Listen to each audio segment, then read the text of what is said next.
Of course, there have been highs and lows for David Hahn during his tenure. Dana Hutchings sat down with the BC Ferries CEO this afternoon. She joins us now with Checkpoint. Dana. Scott, retiring from BC Ferries is a decision that David Hahn says wasn't difficult. He says when discussing these cuts and changes, taking his compensation off the table just made sense. Now, in terms of dealing with BC Ferry users, the one thing Hahn says he hears more than anything else is about ferry fares. There's been no benefit to me personally for higher fares or the company. But that's been a government decision when they passed the legislation to have a user pay philosophy embedded in the legislation. That's not our decision. I haven't commented on over the years because I didn't think it was appropriate, but that's what's going on right now. There's a review. The government is part of it with the ferry commissioner, and maybe they'll come to a different decision. But you know, I think we're still a great value. It's just hard to sell that to people that are ferry dependent.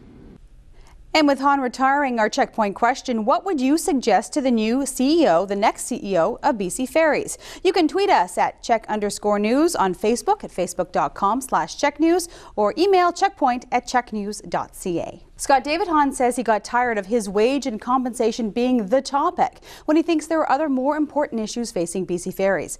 That's why he made the decision to step down. And as he walks away, he says he's going to miss the employees most. After nearly 9 years at the helm, riding the BC Ferries still leaves David Hahn in awe.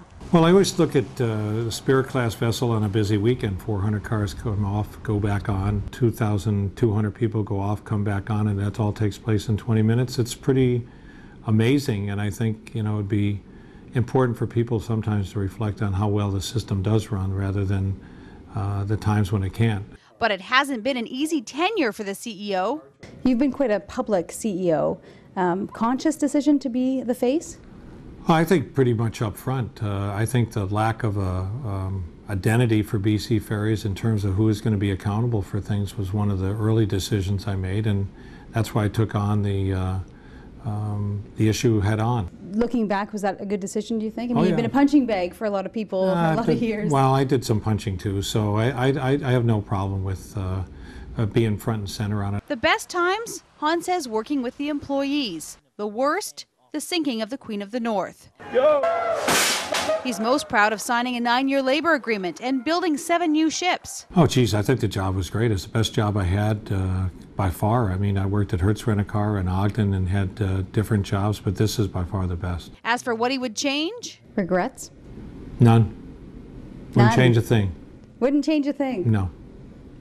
Everything went the way you thought it should go? Everything went the way it went. I don't think you can go back and change things. I wouldn't attempt to do that or second guess myself. It's not worth it. What are you going to miss?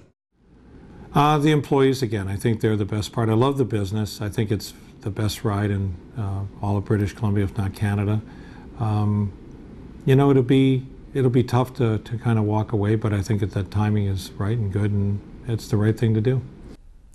And with David Hahn retiring, what would you suggest to the next CEO of BC Ferries? Here are some responses from the passengers at the Swartz Bay Ferry Terminal. It would be good if they could lower the price, maybe make some kind of discounts for people that take the ferry more than once a week, because I'm on it 4 times a week, so that would help out a lot. Myself, I think a bridge across is the best way to go.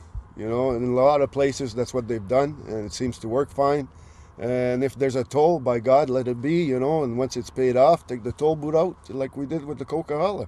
I'd like the cost to be less, but how do you do that without making money? I mean, it's a juggling game. The transfer of people back and forth should be as inexpensive as possible.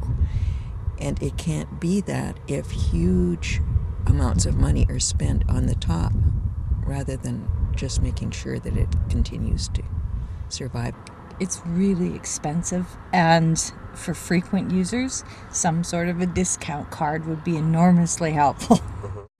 And here are some of your social media responses. Steve Hutchinson says people who reserve their trip in advance receive a discount instead of pay a premium. It would allow them to anticipate their load and reduce costs accordingly.